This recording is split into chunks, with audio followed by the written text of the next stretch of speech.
ఇక మరో ఘటన జరిగింది తూర్పుగోదావరి జిల్లాలో ద్వారపూడిలో కూడా ఒక పరువు హత్య కేసులో నిందితులనైతే అదుపులోకి తీసుకున్నారు పోలీసులు.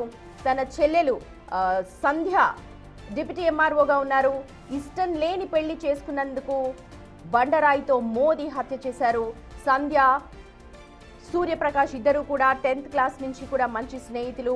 ఇద్దరి ఇళ్ల వద్ద ఎలాంటి అవాంఛనీయ ఘటనలు జరగకుండా ఇప్పుడు పోలీసులు అయితే పికెటింగ్ ఏర్పాటు చేశారు. కానీ అసలు జరగాల్సిన దారుణం నిన్న జరిగిపోయింది.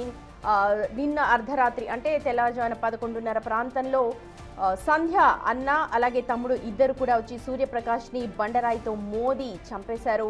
ఇవాళ మీడియా ముందు ఆ నిందితులను ప్రవేశపెట్టే అవకాశం ఉంది. తమ చెల్లిని చేసుకున్నాడు అన్న కోపంతోనే బండరాయితో కొట్టి చంపేశారు ఆ యువతి సోదరులిద్దరు కూడా. డిప్యూటీ ఎంఆర్ఓగా పనిచేస్తోంది సంధ్య.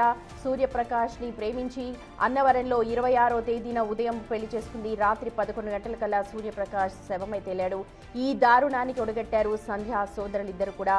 సోదరి ప్రేమ పెళ్లి ఏమాత్రం ఇష్టం లేని ఇద్దరు కూడా ఆవేశంతో రగిలిపోయి మాట్లాడుకుందాం రా అంటూ నిద్రపోతున్న వాళ్ళని పిలిచి మరీ సూర్యప్రకాష్ను బయటకు పిలిచి బండరాయితో, ప్రస్తుతం చూస్తున్నారు కదా అంత పెద్ద బండరాయితో తల మీద మోదీ చంపేశారు. అక్కడికక్కడే సూర్యప్రకాష్ చనిపోయాడు. మా ప్రతినిధి శివ ఉన్నారు డీటెయిల్స్ అందించడానికి. Shiva, over to you, details చెప్పండి. సుమతి, చూసుకున్నట్లయితే ఏదైతే నిన్న ద్వారపూడిలో జరిగిన దారుణ ఘటన అయితే పూర్తిగా అయితే విషాదకరమని చెప్పుకోవాలి. ఏదైతే 40 సంవత్సరాల తర్వాత పెళ్లి చేసుకుని అదే రోజు మృతి చెందిన వ్యక్తి సూర్యప్రకాష్. అయితే ఇంట్లో ఎప్పుడెప్పుడు తమ కుమారుడు, ఏకైక కుమారుడికి పెళ్లి జరుగుతుందా అని వేచి చూసిన తల్లిదండ్రులకి పెళ్లి చేసుకుని వచ్చానని షాక్ ఇచ్చాడు. ఈ షాక్ నుంచి వారు తేరుకునే లోపే అనంత లోకాల్లో కలిసిపోయాడు సూర్యప్రకాష్. అయితే ఇంటి దగ్గరే, ఇంటికి కూతవేటు దూరంలోనే అతన్ని బయటికి తీసుకొచ్చి అత్యంత దారుణంగా బండరాయితో మోదీ మరి చంపిన దృశ్యాలను కూడా మనం సీసీటీవీ ఫుటేజ్ లో అయితే బిగ్ టీవీ స్క్రీన్ మీద ఎక్స్క్లూజివ్ గా నిన్న చూసిన పరిస్థితి కనిపిస్తుంది.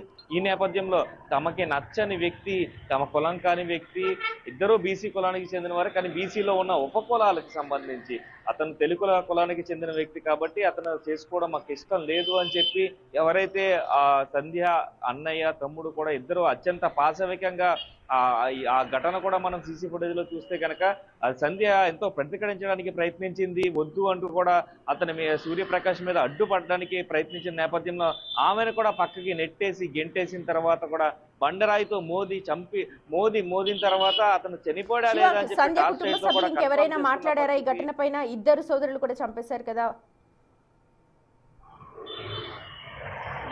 చూసుకున్నట్లయితే ఇప్పటి వరకు కూడా సంధ్య ఎక్కడ కూడా బయటికి రాని పరిస్థితి. ఆమె పోలీసుల సెక్యూరిటీలోనే ఆమె ఉన్నట్లయితే మనకు సమాచారం అందుతుంది. ఈ నేపథ్యంలో చూసుకున్నట్లయితే ఇద్దరు సోదరులు అత్యంత కిరాతకంగా తలపై మోదీ చంపినా కూడా సంధ్య బయటకు వచ్చి స్టేట్మెంట్ ఎందుకు పాస్ చేయట్లేదనే అనుమానాలు కూడా వ్యక్తం అవుతున్న నేపథ్యంలో ఈ రోజు ఇద్దరు నిందితులు కూడా ప్రస్తుతం అయితే పోలీసు అదుపులో ఉన్నారు. ఈ రోజు మీడియా ముందుకి ప్రవేశపెట్టే అవకాశం కనిపిస్తుంది. వర్ధన్ని కూడా ఈ రోజు అరెస్టు చూపించే అవకాశం అయితే కనిపిస్తుంది.